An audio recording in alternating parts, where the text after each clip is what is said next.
Visakha metro region development అథారిటీపై పురపాలక శాఖ మంత్రి నారాయణ సమీక్ష సమావేశం నిర్వహించారు. ఈ సమీక్షా సమావేశంలో స్పీకర్ అయ్యన్న పాత్రుడు, మంత్రి కొండపల్లి శ్రీనివాస్, ఉమ్మడి విశాఖ, విజయనగరం జిల్లాల ఎమ్మెల్యేలు పాల్గొని మాస్టర్ ప్లాన్ పునఃసమీక్ష, అభివృద్ధి ప్రాజెక్టులు, మెట్రో రైలుపై చర్చించారు. ఈ సందర్భంగా పురపాలక శాఖ మంత్రి నారాయణ మాట్లాడుతూ వీఎంఆర్డీఏ ఆధ్వర్యంలో బుధవారం సమావేశం నిర్వహించడం జరిగిందన్నారు. 2014-19 సంవత్సరంలోనే రాష్ట్రాన్ని ఏ విధంగా అభివృద్ధి చేయాలో నిర్ణయం తీసుకోవడం జరిగిందన్నారు. ఇప్పుడు భోగాపురం ఎయిర్పోర్ట్ వేగంగా నిర్మాణమవుతోందన్నారు. టిడ్కో 7 లక్షల ఇళ్లుల నిర్మాణం చేస్తామని గత ప్రభుత్వం 2 లక్షలకు కుదిరిచి పాలసీలతో నాశనం చేస్తుందని మండిపడ్డారు. నిరుపేద కుటుంబాలందరూ సొంత ఇల్లు ఉండాలనే ఆకాంక్షతో తెలుగుదేశం పార్టీ హయాంలో నిరుపేదలకు ఇళ్ల నిర్మాణం చేశామన్నారు. రాబోయే విజయదశమికి కొన్ని ఇళ్లులు నిరుపేదలకు అందిస్తామన్నారు. ఎయిర్పోర్టు ద్వారా ట్రాఫిక్ జామ్ లేకుండా ఉండాలంటే మెట్రో రావాలి. అక్టోబర్ నెలలో మెట్రో పనులు ప్రారంభిస్తామన్నారు. హైదరాబాద్లో రింగ్ రోడ్ లాగే విశాఖకు ప్లాన్ చేస్తున్నామన్నారు.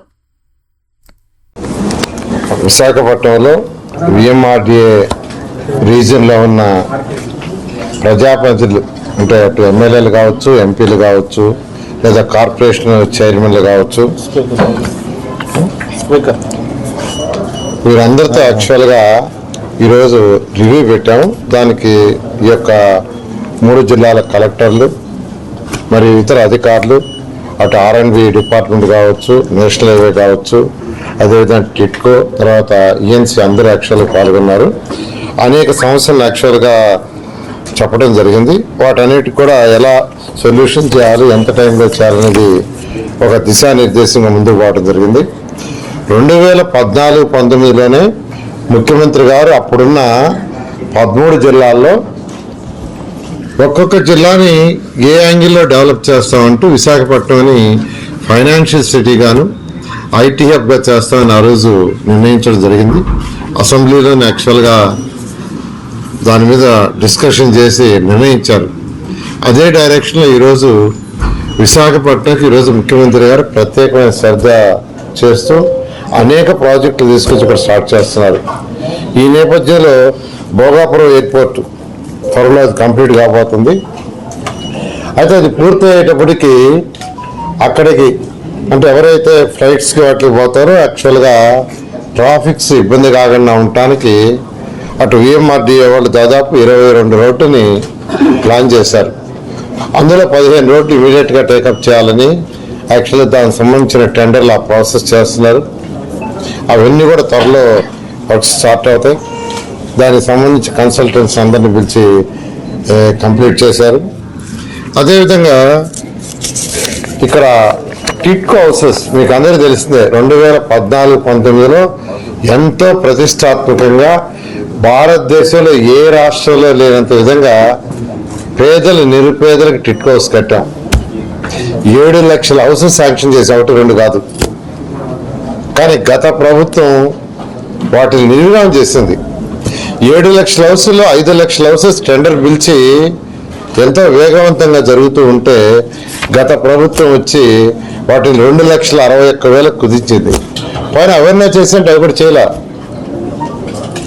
పాలసీలు మార్చేసింది ఇష్టం వచ్చినట్టు. ఈరోజు ఆ 2,61,000 కంప్లీట్ చేయాలంటే 7,000 కోట్లు రావాలి. అంటే ఇష్టం వచ్చినట్టు చేసేసిపోయింది. అయితే దాన్ని ముఖ్యమంత్రి గారు ఒకటి చెప్పారు, వాళ్ళు ఎన్ని తప్పులు చేసినా మనం పేదలు నిరుపేదలకి, ఎందుకంటే ఆ రోజు 2014-19లో ముఖ్యమంత్రి గారు చెప్పింది ఏంటంటే ప్రతి తల్లి తన బిడ్డలతో తన భర్తతో ఆనందంగా ఉండి ఇల్లు కట్టమన్నారు. ఒకటే సెంటర్ చెప్పింది, ఎంత ఖర్చైనా పర్వాలేదని. నేను అమరావతి కోసం అనేక దేశ విదేశాలు తిరిగా, రష్యా, చైనా, జపాన్, సింగపూర్, అక్కడ కూడా స్టడీ చేసి వచ్చా. అక్కడ పేదలు నిరుపేదలకు ఎలా ఇళ్ళు ఉంటాయని అవన్నీ ముఖ్యమంత్రి గారికి వివరించారు. ముఖ్యమంత్రి గారు ఒకటే అన్నారు, ఎంత ఖర్చైనా పర్వాలా, ప్రతి తల్లి తన బిడ్డలతో భర్తతో ఆనందంగా ఉండాలి. అందుకు అలాంటి హౌసెస్ని డిజైన్ చేస్తే గత ప్రభుత్వం స్పాయిల్ చేసింది. ఏదైనప్పటికీ ముఖ్యమంత్రి గారు ఒకటి ఆదేశించారు, అవి కంప్లీట్ చేయాలని. దాని మీద ఈరోజు టిట్కో ఎండీ గారిని కూడా పిలిపించాం. ఉన్న సమస్యలన్నింటినీ ప్రజాప్రతినిధులు వారికి వివరించారు. ఆల్రెడీ అంతకుముందు డిస్కస్ చేసిన అధికారులతో. ఏదేమైనా కొన్ని హౌసెస్ని రేపు యాక్చువల్గా విజయదశమికి కంప్లీట్ చేసి ఇవ్వాలని నిర్ణయించారు. దానికి సంబంధించి ఫండ్ కూడా కొంత రాష్ట్ర ప్రభుత్వం టిట్కోకి రిలీజ్ చేసింది. అది యాక్చువల్గా వాళ్ళ అధికారులు అందరికీ ఇన్స్ట్రక్షన్ ఇచ్చాం, ప్రజాప్రతినిధులు కూడా చెప్పాం. విజయదశమికి అన్ని హౌసెస్ కాకపోయినా కొన్ని హౌసెస్ని కంప్లీట్ చేసి ఇవ్వటం జరుగుతుంది. అన్నిటికంటే ఇంపార్టెంట్, ముఖ్యమంత్రి గారు ఈ రాష్ట్రంలో ఉన్న 5 కోట్ల మంది ప్రజలకి ప్రతి ఇంటికి కొళాయి ఇవ్వాలి. అది కూడా సర్ఫేస్ వాటర్ ఇవ్వాలి, బోర్లెస్ కాదు. అటు మున్సిపల్ శాఖ కావచ్చు, ఆర్డబ్ల్యూఎస్ పంచాయతీ శాఖ కావచ్చు ఇవ్వమని ఆదేశించారు. దాని మీద 2014-19లోనే ముఖ్యమంత్రి గారి యొక్క ఆదేశాల ప్రకారం అప్పుడే ఒక స్కీమ్ తీసుకొచ్చాం.